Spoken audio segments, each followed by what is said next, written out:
Hi folks, and welcome to Making Sawdust. I am Kevin, and thank you for joining me. Today I'm making this cabinet for my Jobsite Tablesaw along with a router wing. This is a budget build starting with a $40 marketplace cabinet that needs to be modified not only to fit my saw, but to work within my unique space. Stick around to see how I cram a second table saw into my tiny dungeon dirt shop. Did I say dirt shop? I meant workshop. In this basic 12 by 12 area of my shop, I have the shopsmith, big contractor table saw, and what appears to kind of be a table, but it's not a table. It is actually a cabinet I bought off Facebook Marketplace a few months back, and I intend on placing my Skill 3410 job site table saw in this cabinet. We need to get started. This is gonna be a shock to some of you because I have this nice contractor right here that we are tuning up, and I'm sharing all those videos with you guys. But why would I want a job site table saw in this 12 by 12 area of my shop? I'll tell you why. Efficiency, functionality, and it's just going to be cool. Billy Joe, are you just standing back watching the circus? Yes. The cabinet needed to get downstairs, and that required removing the top. It was held down with some brad nails and some wood glue. It came off pretty easily. The original cutouts for the saw and the router insert are not really located to fit my layout or my saw, so I'm going to have to modify it, but we are totally going to use what we got. I have the cabinet placed, so I still have access to the water main metering unit. My design and construction includes an optional water main and a tree root. I cannot reroute or reroute the plumbing, so a better option is to protect the main metering valve and pipe by installing a router wing. I have dropped a couple chunks of wood on it before by accident and also bumped into it. I surely would not want to burst a pipe in a dirt foundation home. The T-tracks and the miter rails will be reused after I have the top rebuilt. Some careful calculations, and I was ready to cut apart the top. I'm actually splitting the top in two and adding more material between them to extend the table. I am filling in all of the old dados and placing any splices underneath the miter rails after I have them installed. My saw needed to be raised up, so I'm adding some plywood spacers underneath the saw.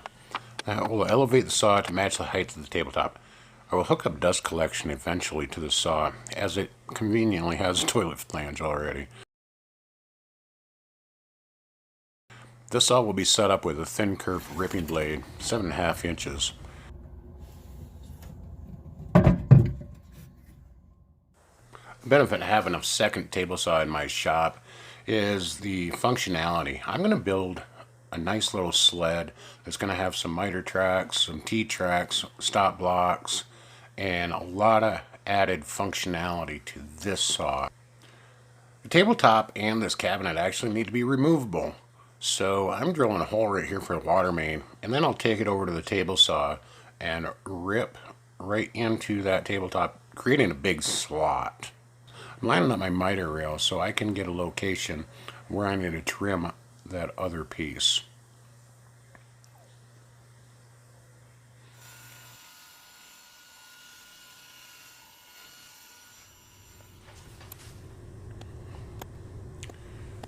I'm going to put some 3/8 dowels in here. I am using a brad point bit to actually center that hole. Using a Forstner bit and sure some scrap walnut underneath.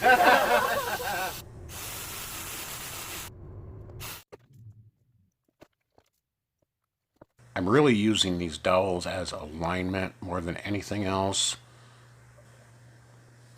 And then off camera I fight with it a little bit.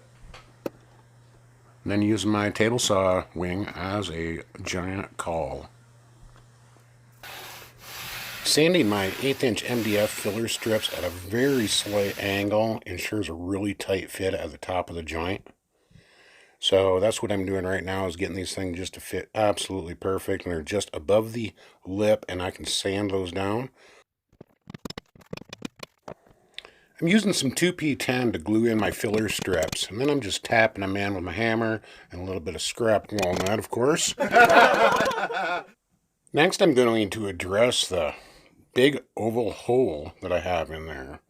Again, I want to use scrap material for this build. I am not going to the big box store to pay an outrageous price just for a tabletop on my $40 budget build, guys. So what I'm doing is, again, gluing in an 1/8 inch thick piece of MDF.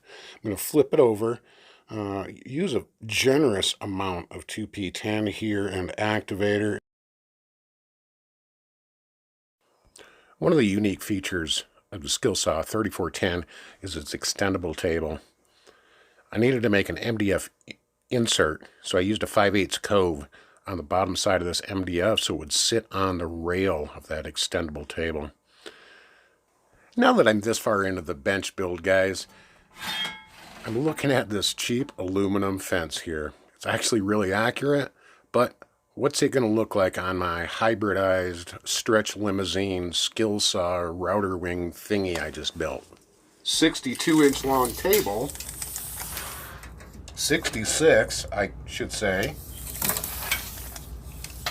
by 36. This really deserves a hybrid fence for this table saw station. So